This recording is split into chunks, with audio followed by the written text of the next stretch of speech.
உங்க பேர் என்ன? என் பேரு செல்லாமா. செல்லமுங்களா? சரி சரி. நீங்க எவ்வளவு வருஷமா இந்த மார்க்கெட்ல வந்து பழம் வாங்கிட்டு இருக்கீங்க? நாங்க 40 வருஷமா இருக்கோம். 40 வருஷமாங்க.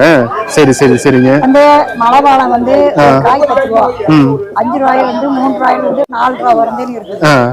அப்புறம் அன்னாசி பழம் இந்த சீசனுக்கு தான் வரும். 2 மாசம் தான் பலாப்பழமும் அன்னாசி பழமும். சரி சரிங்க.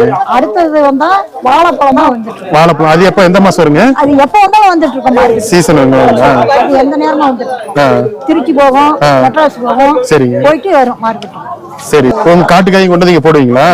எப்படி நீங்க ரேட்லாம் பரவாயில்லைங்களா? இன்னைக்கு ரேட் பரவாயில்லையா? பரவாயில்லைங்களா? நேத்து கொஞ்சம் சம்பளா போச்சு. எல்லாம் சொம்ப நிறைய வந்து நிறுத்திட்டாங்க. தங்கல் போட்டுட்டாங்க. 400, 500, 600க்கு தண்ணி இல்லாத போயிடும். சரி சரி சரி. மார்க்கெட் அப்பப்ப மாறும். இப்ப இந்த காய் முடிஞ்சிருச்சா, இன்னொரு மாசம் போச்சானா இந்த காய ஒரு சொம்ப வந்து 1000 இந்த மாசம் போய் அடுத்த மாசம் 1000 விற்கும் ஒரு சொம்பை.